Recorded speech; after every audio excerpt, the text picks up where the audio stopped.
I tried hosting a VPS for my OpenClaw setup, and I've used VPSs in the past for other stuff, and I've cancelled all of them. Now I use what I think is the best service for someone who's a non-techie. Because here's the thing, if you use a VPS, it's a self-managed VPS, and that's why it's cheap.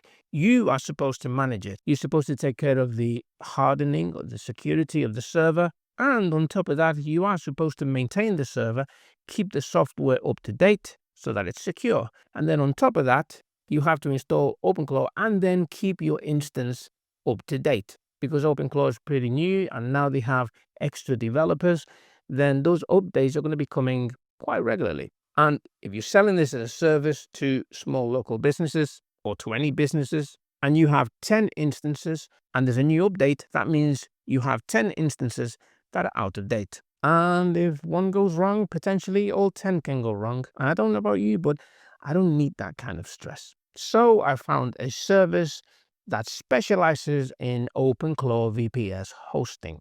It's called MyClaw, and there's a link to that in the description. It is a referral link. They will buy me a Bentley if you sign up through it. I'm kidding. They'll give me some tokens to spend on their API. Now, the thing about MyClaw is that it's an environment already set up for OpenClaw, which means you can spin up your agent in 30 seconds or less. You don't have to install anything. Everything is already installed. On top of that, they actually take care of the hardening and all the security of the server. And on top of that, they also keep your OpenClaw instance up to date. So you don't actually have to worry about any of that. It costs more than a self-managed VPS, of course, but that's essentially what you're paying for, the server technicians. Now, one other thing that may sway you is that if you host on a self-managed VPS and you hit a problem with OpenClaw, you're on your own. You can chat to support, but they're there to support the server. They are server techies. Whereas MyClaw is made up of people who actually know OpenClaw. I'm not saying they're there to support OpenClaw, but at least you're talking to a support team that actually know and probably use OpenClaw themselves. So that's worth the extra money. Now, enough talk. Let me show you how it works. Okay, so here's the service we're going to use. It's called MyClaw.ai. You'll find the link to that under this video. So once you're here, you can click on Get OpenClaw or Run OpenClaw Now and set up your account. So I'm going to continue with Google and I'm in. And this is the screen that you'll see when you log in. There are 3 steps. Pick your plan, set up Claw, which literally takes 30 seconds. And here you set up your AI. So I'm going to create my Claw. And the first thing to do is to choose a plan. Now, I'm going to go for monthly first. Okay. I'm actually going to go with the Pro.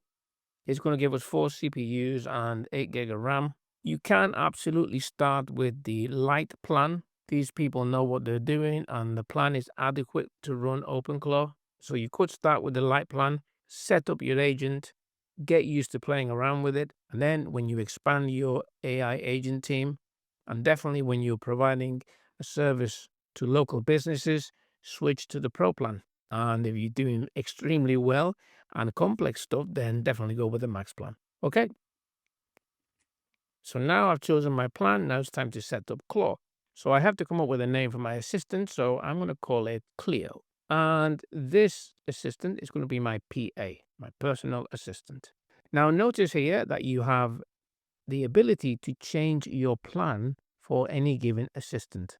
Okay, so let's go to next. Now you can use your own API key. That means logging into Anthropic if you want to use Anthropic's models, going to the API section and using your own API, or you can actually use the MyClaw API, which doesn't require you to do anything. When your agent uses tokens, it will use MyClaw's API, and then you will get charged for that. I'd rather do that. It's just one less thing I don't have to do. And it also means I don't have to log into 2 different places at least. If I'm using other models, I'll be logging into more than 2 places to check my API costs. I can just log into MyClaw and see my usage and my cost. Now here you can set how much you want to pay into your balance for using the API. And you've got 2 methods, which is quite good. You can have it do this automatically, and this will add funds when your balance drops below $10, or you can do a one-time top-up. I think it's a good idea to start with the one-time top-ups so that you get a feel for how much things cost. Okay, so I'm not going to enable automatic top-up. I'm just going to create Claw and pay the $20 into the balance. Your personal AI assistant is being created.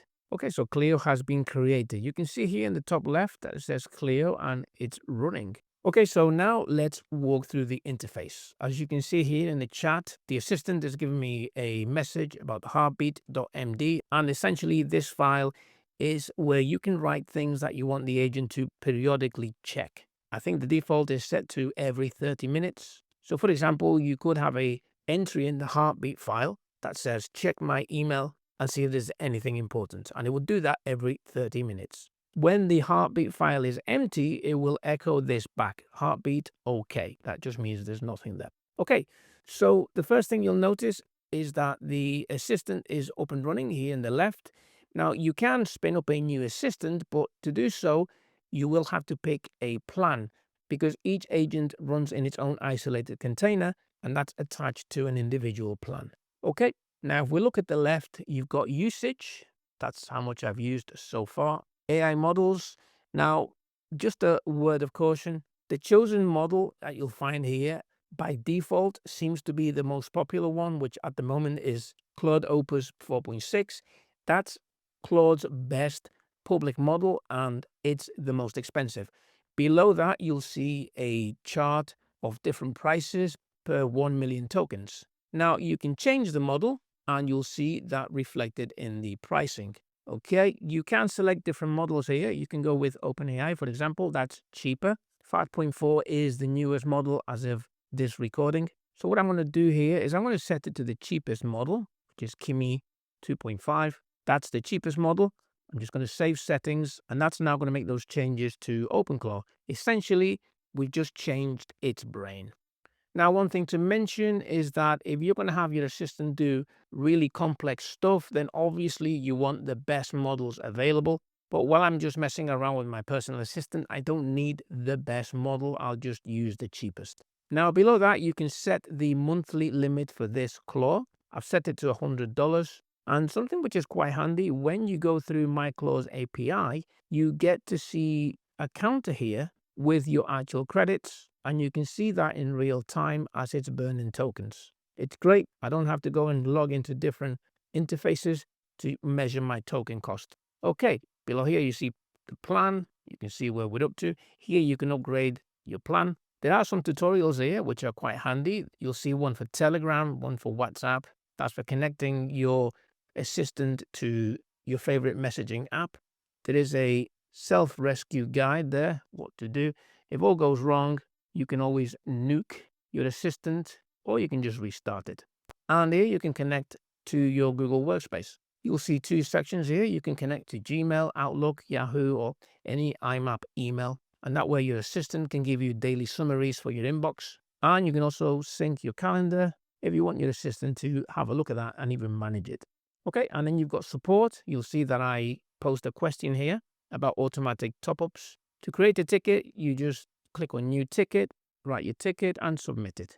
And the good thing is that you can see a log of all your support chats. Okay, so let's go to chat, and then you'll see that on the left-hand side next to that, we have a menu of other things. So we have an overview, channels, you'll see WhatsApp, Telegram, Discord, Google Chat, Slack, Signal, iMessage, Nostr, I don't know what that is actually.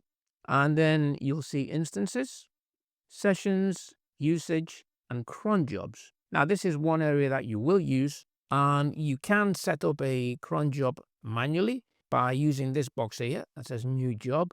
You give the cron job a name, a description, and you set the schedule. For example, you could say, send me a message every morning at 9 a.m. about the weather. That would be a cron job. Now, under that, you've got agents, and if you click on that, you'll notice you've got these three buttons, files, tools, and skills. Those are going to be handy. The files are the core files for your OpenClaw assistant. These are the files that tell it who you are who it is, and how to communicate with you. Below that, you've got skills, and you can click on that to open this up, and you'll see different skills. Beyond that, it gets more technical: config, debug, logs. But to be honest, you only need 20% of what's here in order to run this really efficiently. Namely, that's going to be the agent files, which you're going to set up once, then the cron jobs, skills, and tools. And finally, to return to your chat, just click on chat again, and that's the interface. I may have mentioned this before, but I started a new community, and if this kind of thing ticks your box, do check it out. The link is in the description. I'll see you in the next video.